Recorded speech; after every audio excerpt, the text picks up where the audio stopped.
What did we finish in here yesterday? Were we here? This look right? Does this look right?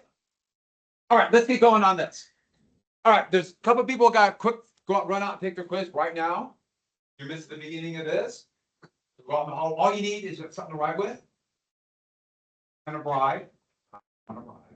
Oh no, we're filming this. I would never take a bride. Oh, that's a good bride. I'll go for Kit Kats, but Kit Kats are the perfect food. You agree with me, right? It's the perfect food. All your major food groups are in a Kit Kat. Let's review. What are your major food groups? Chocolate and wafer. Those are your two major food groups. That's the pyramid. The food pyramid. Yeah. Once again, life lessons. You're welcome. We got to this, free traders. We got, okay, let's get going on this. So we have marriage, government, business, railroads, producer. Don't forget producer demand. Let's open into this. No, I won't do it. There, and then we got laws out there, gold standard. Is this right when we quit? So, tariff, yeah. Oh my goodness, what day is it today? Oh, because not only did we almost miss it, this is your last Flamingo Friday of the semester, because you won't be here on Friday. Oh, you can try it on your own, but it won't be the same. I would skip your 6th period final. The heck with it. Take the F. Come here for Flamingo Friday. Right? Don't follow my advice. Drum roll, please. Come on, let's hear it. Let's hear it. Let's hear it. Yes, give it up there. Come on, give it up. Look at the light reflecting off the ground. The aura. Look at that. It's beautiful. It's stunning. Notice the rug there? It just ties the whole room together. It just brings everything. If this rug wasn't here, you wouldn't even know it. It wouldn't be the same. It wouldn't be like home. Now it's like home. With this sterile top. It'd just be sterile tile and desk. Now it's sterile tile, desk, and a rug. Right? You're welcome, everybody. So, where were we? So, the tariffs started going down in the 1930s, and in the 1970s, tariffs went almost to zero. So, for most of your life and most of my life, tariffs were about as low as you can imagine. They called it globalization. We'll come back to this in April. But then in 2025, President Trump is very mercantilistic, and he believes in tariffs. And it's now in the Supreme Court whether or not he was following the law. We'll see. But he started imposing tariffs.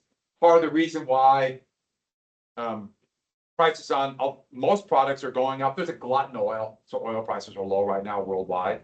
But everything else is going up. If you don't believe me, go to the grocery store. That's actually kind of shocking how much prices are going up there because President Trump believes in tariffs. But anyways, that's where we're at right now. And this is what we call, so add this as another thing that governments do. It's called regressive taxation. And so governments do taxes. Remember, you got to have taxes or you have no money. That's how you show that money has value. You collect your taxes in money and show that you're backing your currency with value, with wealth. But who do you tax?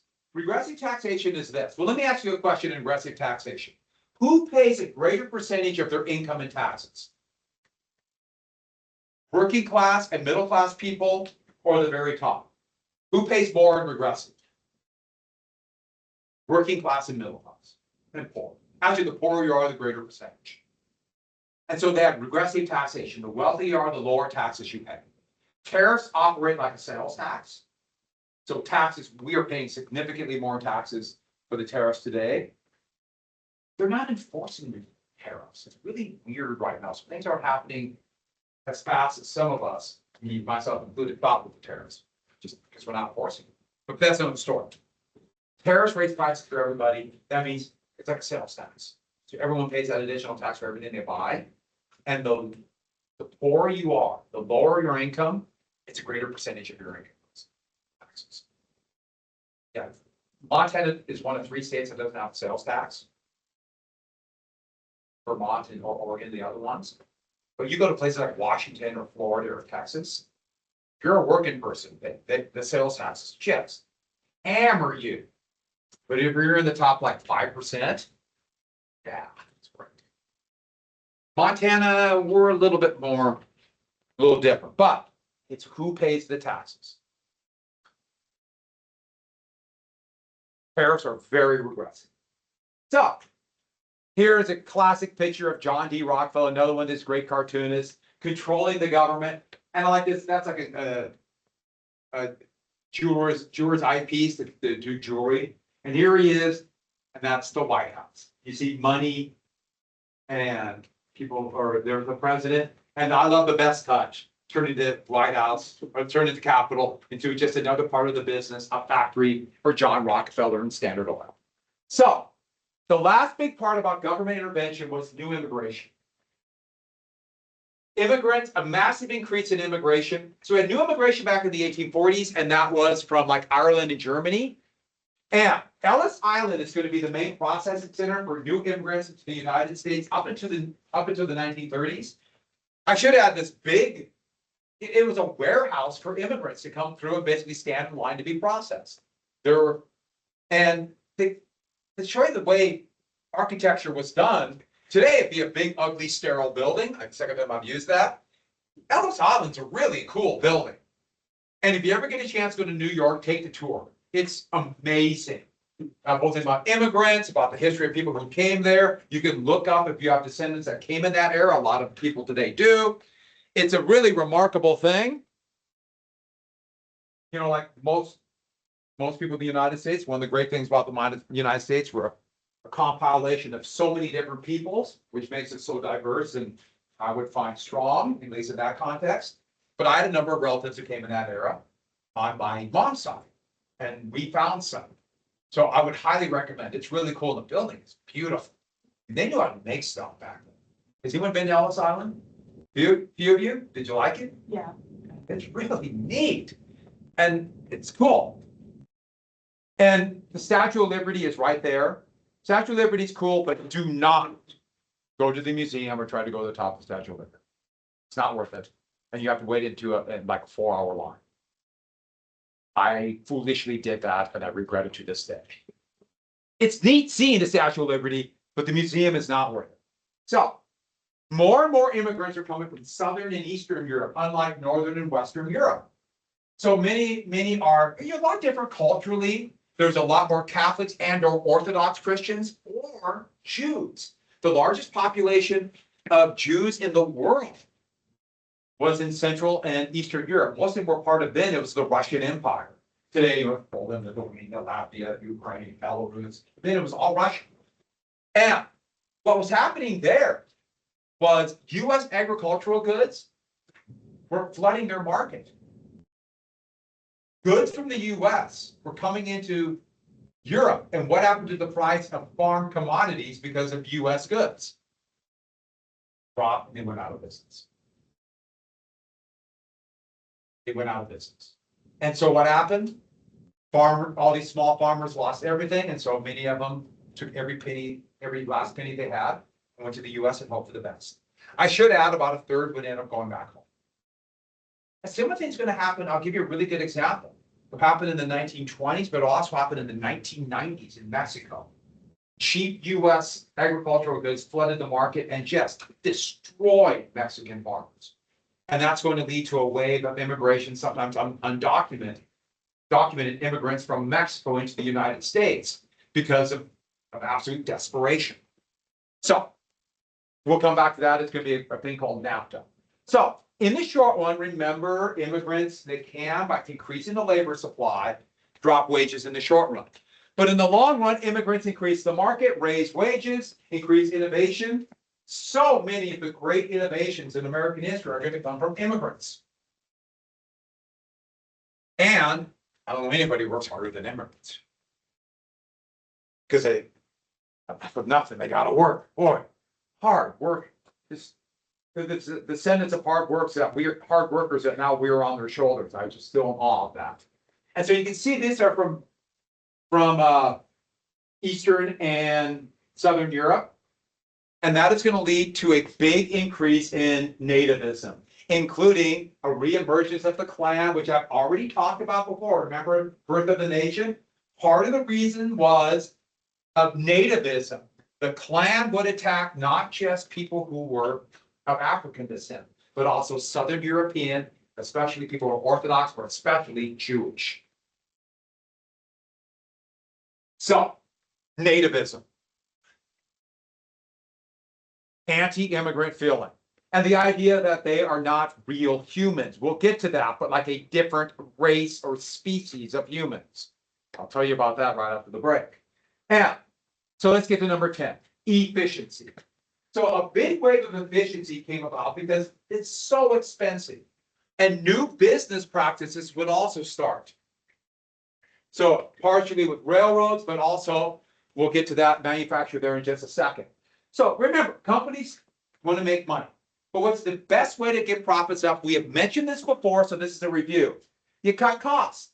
If you can cut costs, meaning if you can get more production per worker or more production and use less workers, that's called increases in productivity. If your costs drop and the prices you charge remain the same, isn't that just profit? So how do you become more efficient? Well, there'll be a number of different ways, but standardization would be one of the best known. So we already mentioned one like the time zone. The rail gauge is the gap between the rails.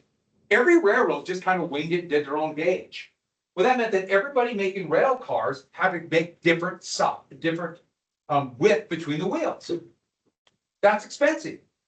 After the Civil War, all the railroads in North America, started in the US, but eventually all North America, have the exact same rail gauge. So they have to make just one set of rail cars to work on every single rail. And you, I'm sure, seen this, even though we don't have we have railroad monopolies now.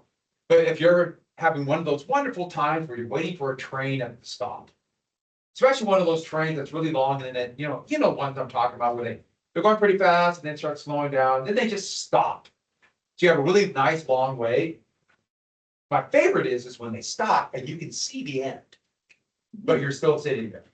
But you might notice there's Burlington Northern. You might see Union Pacific cars. You might see even Canadian Pacific cars, because they can just rent and move about because they all fit. Europe has the same rail gauge, except for areas with Russian influence. They have a different rail gauge. Russia didn't want any invading enemy to use their railroads, so they have different rail gauge. But sizes, measurements, etc. You can see all those things to make standardization become more efficient. But a man by the name of Frederick Taylor would write a book. You don't need to know the book. It's Principles of Scientific Management. But as long as you know Frederick Taylor or Taylorism, and the idea is to make workers. In fact, it was really enforced efficiency, to make workers as efficient as possible. So making the workers like the capital or the machines, to extract as much wealth from them as humanly possible. So they would take, who invented the motion picture camera? Whose lab? Edison's motion picture camera. And Taylor would film workers and have filmed them working. So, film them working. This is actually one of his technicians working on it, but they would film them and go through and figure out the most efficient way where there's no wasted motions as they work in their one job. Remember, we already have separation of labor. So, division of labor, sorry, they're working. They would film it and then find the most productive ways so there's no wasted motion. If there's no wasted motion, that means they work faster. More faster, more production. So they're turning people into little machines. In fact, it's going to be a whole wave of this new thing that's going to be created. The term actually will come out in 1960, 1970, called science fiction, of this dystopian world where workers in the future world where people are nothing more than like machines themselves tending the other machines. And that's your entire life. It's just tending other machines. Now, as it turned out, that world didn't happen the way they thought. Have you seen a computer? What is our lives? Tending machines. So it happened a different way, but that was a whole thought. And it's very much enforced. People are nothing but workers. Now, the issue is, every time workers get more efficient, you need less workers and that can drop costs. You remember the mechanical reaper we mentioned in the last unit? That took 10 workers. Job of 10 workers to 1. What a massive gain in productivity. The problem they have is this. Every time you do something like Taylorism and get more productivity, every time your gain is lower. So just imagine if you go from 100 workers to 10 for this new invention. Isn't that a big increase in productivity? Wow.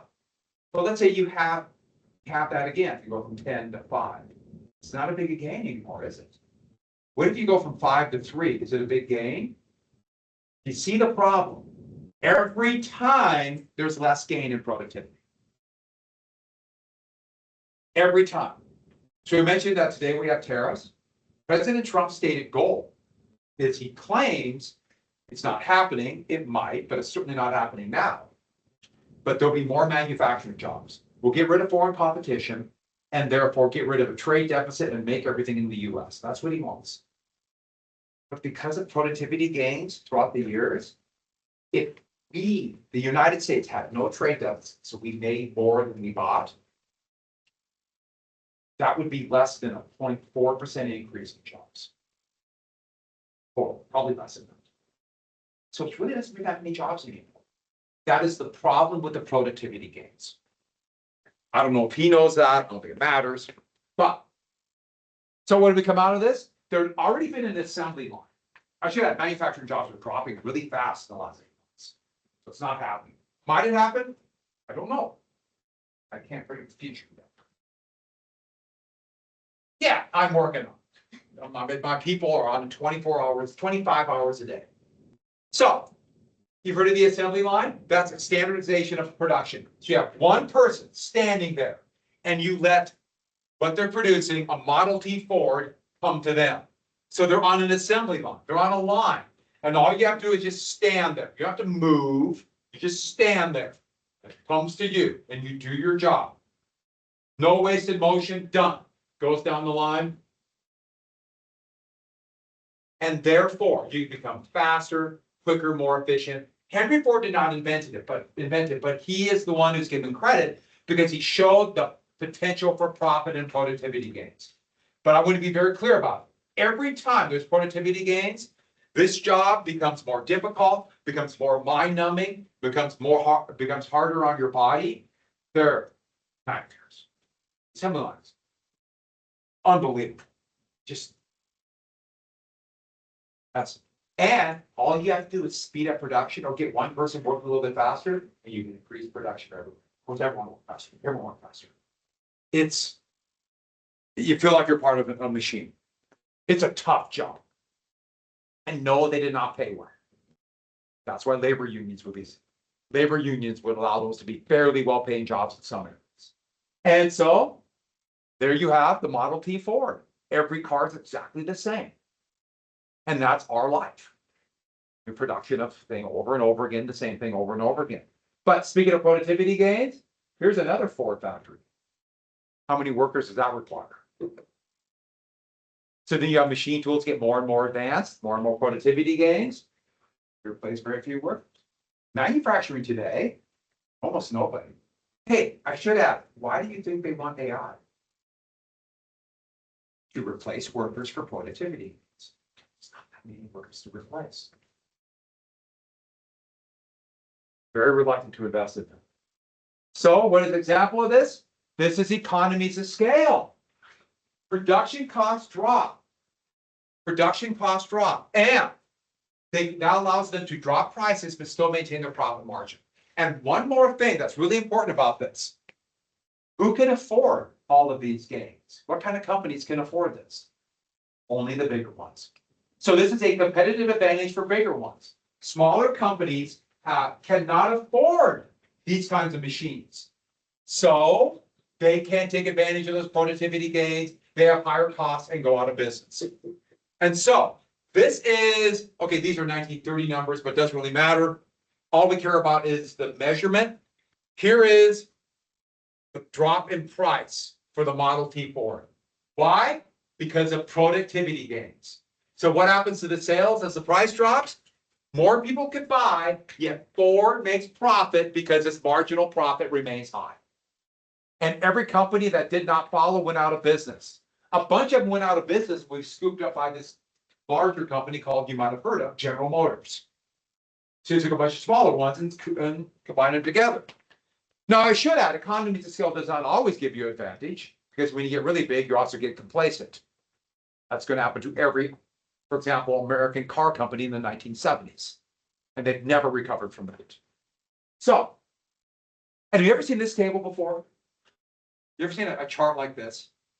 Where you have someone on top and like this style of chart, that was invented by Taylor as a way to organize bigger and bigger companies. Everyone would have specific responsibilities. We look at that and it's very intuitive. Well, someone had to invent it. Then it becomes, oh yeah, now it makes sense. That's Taylor. And so owners of the company, and that's called the chief executive officer, which we'll get to in a second. So what's the next thing then? Once you have this in operation, you have the era of big business. And it's cutthroat competition, and I mean cutthroat. Every company's trying to drive their opponent out. Now, this goes back before capitalism, before modern capitalism, but capital's really expensive. So it makes it even more accelerated, more focused. And so what happens? You're in competition. And everybody's trying to undercut their competitor. Think about it. If you undercut your competitor to get a bigger market share, you make more profit and potentially drive your competitors out of business. What is the goal? You want to make money. The problem is your opponents are doing the same thing. And if you undercut, that means your profit. Undercut meaning you drop your price, your profits go down. Your profits go down, that's risk. If you own a company, you start a business, you are liable. And I use this term very intently, on purpose. You're liable. If the company goes out of business, you're liable for every debt that company has. You're liable for every contract that company made. You're liable for every liability. All of it. If you start a company, that's risk. Your own money, your family's money, your future, you could be destroyed. Some of you are in households that have a private business, and you know how it can be scary. It can be very rewarding too, but it is scary. It's risk. Don't you want to make money without risk? Wouldn't that be that kind of the goal? So you got to cut costs. Efficiency, right? Can you cut labor costs? No. It's a labor market. If you try to cut the wages of your workers, what will your workers do? They might strike or leave and go to your competitor. Imagine losing all your best workers to your competitor. Now you're really in trouble, aren't you? So you're exactly right. If you cut wages too much, that is why even in bad times, wages don't drop that fast. They're sticky because they don't want to lose what few good workers they have. Now, they don't go up, but they don't necessarily drop, or at least as much as you might think. New workers will drop, but not existing workers. Can you make shoddy, worthless material? Okay, you might get away with it for a while, but if you got competitors that put out better stuff, eventually you'll get caught. You'll get caught. You can't do that. Eventually it'll come back to you. Unless you only want to make it for 1 year, and then it hits out. By the way, they have a name for companies that come in and do something shoddy that hit the road, called fly-by-night. You know, once people realize they're selling a shoddy thing, they leave in the middle of the night. So have you ever heard that someone's fly-by-night? That means they're doing substandard work and then hit town. About 20 years ago, I had a good friend. There was a big hailstorm and they had to get their roofs repaired. And there was a bunch of roofs that needed repair. And this company came rolling in and did a horrible job. But people were desperate because every contractor would have jobs. And they literally did bad jobs and gone. And they want to get new roofs and pay a lot. But efficiency, that's the way to do it. But what's the problem with efficiency? If you're trying to become more efficient and cut your costs, what are your competitors doing? At least the ones that have a clue. The same thing. So why did Walmart become so big? Efficiency. Walmart became super efficient in their supply lines. And they could undercut their competitors beginning in the late 1980s. So a lot of companies went out of business. But those who survive, what do they do to their supply chains? Basically the same thing.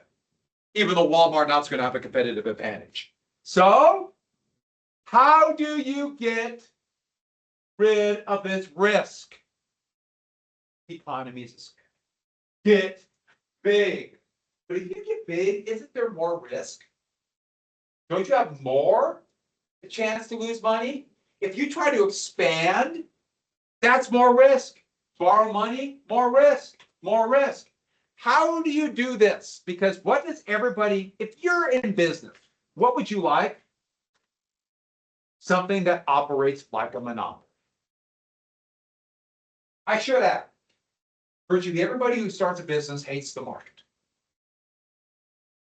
It's risk. Even though the market's the reason they have a business, they want a monopoly. So that's why you're going to start seeing companies like monopolies as a beast, a creature, an entity. Here's Standard Oil and John Rockefeller swallowing up his competitors, getting bigger with an appetite that's unending, unquenchable. How do you do that? How do you get big and limit the risk?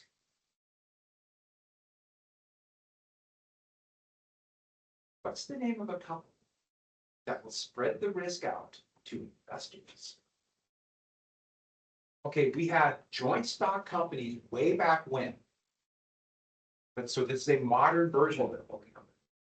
We're coming to a holding company. Holding company is a form of this. Trusts are a form of this. Stockholders own this kind of company. Corporation. Yep. You're all giving me examples of corporation. That's it. Corporation. Now the corporation, there are examples of something like corporation. The Bank of the United States was close to a corporation. But a corporation is a legal entity. So corporations do not grow on the ground. You cannot mine a legal entity or mine a corporation. You can't pick it from a tree. It is created by law, meaning who creates corporations? What kind of people? That government, meaning politicians. These are politicians. This is a political affair. The modern corporation was created in 1830. 1830. Not in the United States. Does anybody want to guess what country it was? It's a brand new country. And it's the most obvious country. It's so obvious. Good guess, but no Germany quite yet. It's Belgium. I know you were all thinking Belgium, right? Who was thinking Belgium? What's capital of Belgium? Brussels. What's the biggest harbor in Europe? That's also in Belgium. Antwerp.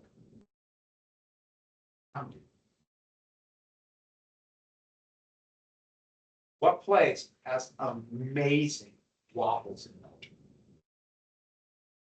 People travel to Bruges for waffles. They're unreal. They're made out of like Belgium stuff. Okay, so a legal entity. What is it? Who owns a corporation? So the corporation is this entity created by laws. So it's created by people's imagination to make money. And who are the owner? Well, they're shareholders. They own a piece of the stock. Why do people buy in a corporation? Well, it's the basic element is this. If you want to make money and you want a chance for something that could be profitable and willing to take a little bit of a risk, if you start your own business, that's really, really, really, really, really, really risky. Doesn't mean you won't do it. Doesn't mean you can't make money, but it's risky. But you invest in someone else's corporation, that is less risk. It limits the risk. So why do you do that? There's two big reasons. First off, a little piece of the profit. Let's say you own 1% of a corporation, you get 1% of the profit. And that's called a dividend. Or you speculate. You buy stock in a company, hoping that the company will do well. Maybe you heard, yeah, this company is going to do well next year. And what will happen to the value of the stock? That is why I put a picture, and this is at the turn of the century, on Wall Street of the United States Stock Exchange. That is where speculation is done in the stock, or on stock. So you're hoping to make money on it. So it's like a big casino. Those who want the dividend, that's a long-term investor. Speculation, short-term investor. It's 50-50. There's some people hold stock forever. But for example, my wife and I have stock in, we own stock for part of our retirement account. And we invest in funds because I don't like doing individual stock. I find that too risky for me. You know, very cautious in that. So we invest in funds where we're basically just always kind of buying and selling stock based on what's called the S&P 500. So that's what you do. So it's kind of like a big casino. Stock. Who runs a corporation? Because a corporation is an entity. So someone has to run this business. It's not a person. It's not like a privately owned company where a person owns it. It's an entity. The board of directors are, at this time, they were called, very good, they were called the board of trustees. And these are the biggest stockholders usually. Now you imagine a corporation where one person owns like 51% of the stock. They set it up where they own most of the stock so they can pick the board of directors. But very few companies are like that. None of the really big ones are. And they pick an employee to actually do the day-to-day management of the company. The highest one would be dubbed by Taylor, the chief executive officer. You probably all heard of the CEO. Now, we'll be very clear. The CEO is an employee of the company. They are paid a wage by the entity called a corporation. Has everyone got that? They're employees.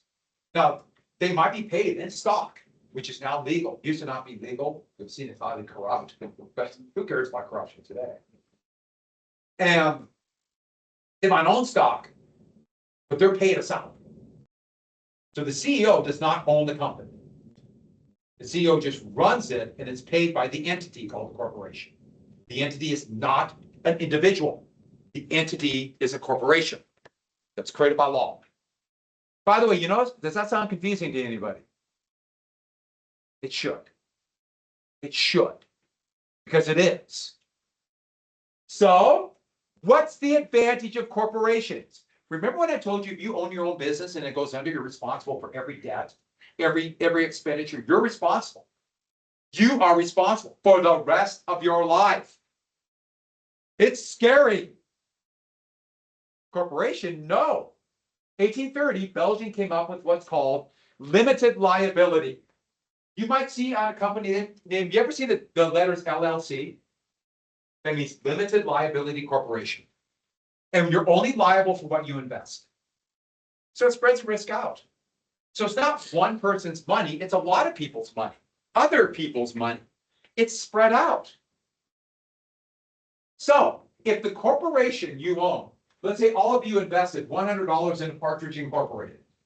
And I know this would shock you, but Partridge Incorporated, by the way, my motto, we make change. I go out of, my company goes out, the company goes out of business. You're only out $100. That's it. Whatever you invested, that's all you're out. So let's say Partridge Incorporated, and you pick me as CEO, that's a sound move. I, CEO, well, corporations can borrow money. So I borrow $4 billion to make change. And by the way, I'm the CEO. I gave myself a big raise because I'm doing a hell of a job. And we don't pay it back. Who's liable for that money?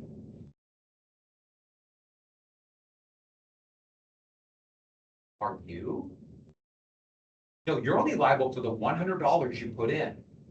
Who's liable? No, I'm an employee. The entity.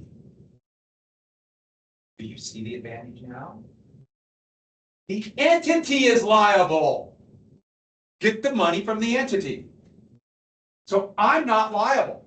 I gave myself a raise. The company went bankrupt. I'm taking my money and run. I can go get another job.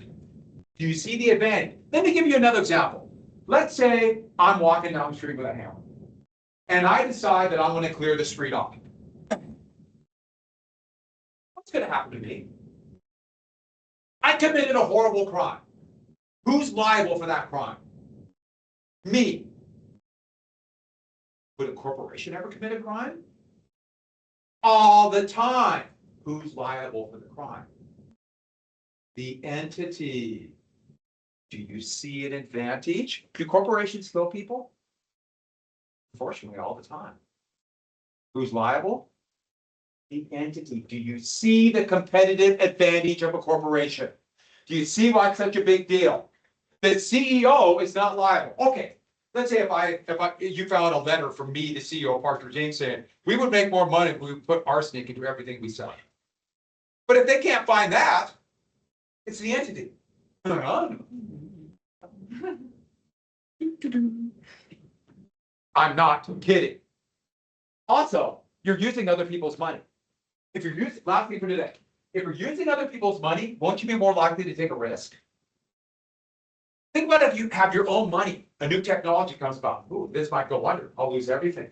But if it's other investors' money, or you can borrow it, debt is going to go up dramatically. Hey, we're just all spending other people's money. This can be really good because it will lead to innovation that might never have happened if you were risking your own money. This will encourage innovation. It doesn't mean the innovation won't work. It could be absolute disasters. Anybody had a relative who worked for the old power company in Montana called Montana Power? They know all about disasters and losing hundreds of thousands of dollars. And it could also be profit taking. I could just pay myself a raise. Or I could take money that the company makes and buy my own stock, which will increase the value of the stock. Companies do that more now than they innovate. On that happy note, have a great 3-day weekend. If you have any questions, make sure you ask them on Tuesdays. Yeah.